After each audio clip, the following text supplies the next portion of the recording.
Hello friends, आप सभी को मेरा नमस्ते। दोस्तों, आज का जो विषय है वो है बारडोली सत्याग्रह। तो आइए इस विषय पर हम थोड़ी सी संक्षिप्त चर्चा कर लेते हैं।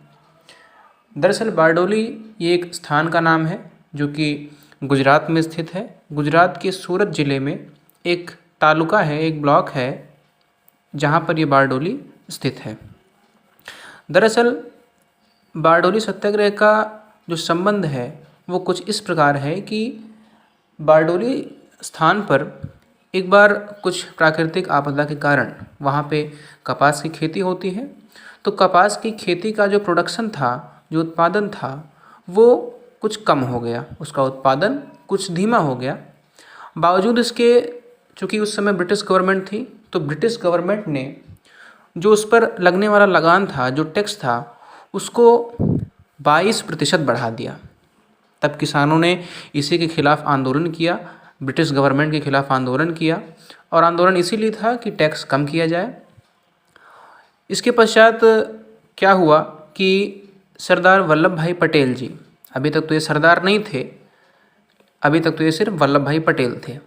तो वल्लभ भाई पटेल जी के पास जो ये किसान इस परेशानी से परेशान थे, वो वल्लभ भाई पटेल जी के पास गए और उनको सारी बातें बताईं। तो वल्लभ भाई पटेल जी जो है इस आंदोलन को करने के लिए तैयार हो गए और उन्होंने अपना मोर्चा संभाला और आंदोलन किया इस कानून के खिलाफ, और फिर टैक्स अंग्रेज़ों के द्वारा कम किया गया और ये आंदोलन सफल रहा।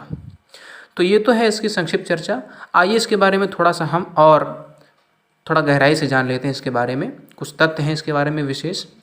तो हुआ ये कि ये बारडोली सत्याग्रह सर 1928 में किया गया, और क्या हुआ कि 1926 और 1927 में, यानी सन 1926 और 27 में क्या हुआ कि वहाँ पर प्राकृतिक आपदा आई और कपास की खेती पर इसका बुरा प्रभाव पड़ा, इसका उत्पादन कम हो गया और बावजूद इसके टैक्स बढ़ाया गया, और टैक्स को 22% तक बढ़ाया गया। तो वहाँ पे उस आंदोलन के दौरान उन्हीं किसानों में से दो भाई थे, कल्याण जी और कुंवर जी। तो इन दोनों लोगों ने किसानों को बताया कि एक व्यक्ति है वल्लभ भाई पटेल, वो वकील आदमी है, आप उसके पास जाइए, वो आपकी समस्या का निदान कर देंगे, वो सब कुछ ठीक कर देंगे। तो किसान जो है, सभी किसान पटेल जी के पास जाते हैं और सारी बात उनसे बताते हैं। तो 4 फरवरी सर 1928 को पटेल जी आंदोलन करने के लिए तैयार हो गए। उन्होंने अपना मोर्चा संभाल लिया और उन्होंने बोला कि ठीक है, हम टैक्स बढ़ाने के खिलाफ ये आंदोलन करते हैं। अब किसान हैं और सामने अंग्रेज हैं। तब पटेल जी ने जो है ब्रिटिश गवर्नमेंट को एक लेटर लिखा और कहा कि इतना टैक्स क्यों इस पर बढ़ाया गया, बावजूद इसके कि प्रोडक्शन इतना कम है, कीमत इतनी गिरी हुई है कपास की इस समय, तो टैक्स क्यों बढ़ाया गया, कृपया इसकी जांच कराई जाए और इस पर उचित कार्रवाई करी जाए। तब जो है इसके बाद पटेल जी ने किसानों से कहा, और किसानों से ये कहा कि आप किसी भी सूरत, किसी भी हाल में आपको कर नहीं देना है, कितना भी उनके द्वारा दबाव ना बना लिया जाए। तो वहाँ पे एक नारा ये फेमस हो गया, ये प्रसिद्ध हो गया, कर मत दो, डोंट पे टैक्स। और ये नारा बहुत ही ज़्यादा प्रसिद्ध हो गया और यहाँ तक कि लोगों से कुरान और गीता पर वहाँ पे शपथ दिलाई गई हाथ रखकर कि आपको टैक्स किसी भी हाल में नहीं देना है।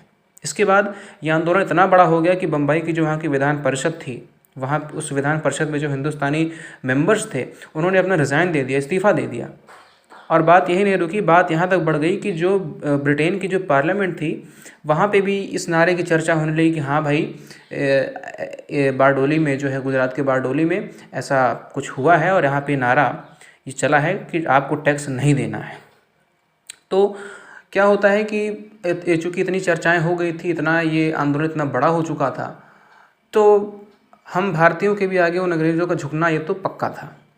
तो फिर कुछ अंग्रेज वहाँ से आते हैं भारत और यहाँ पे इन सारी चीज़ों की जांच करते हैं कि वास्तव में टैक्स बढ़ा है, और जांच करने के बाद ये पाते हैं कि हाँ, ये गलत है, और इसके बाद वो उस पर उचित कार्रवाई करते हैं और टैक्स जो कि 22% था उसको घटा करके 6.03% कर दिया जाता है।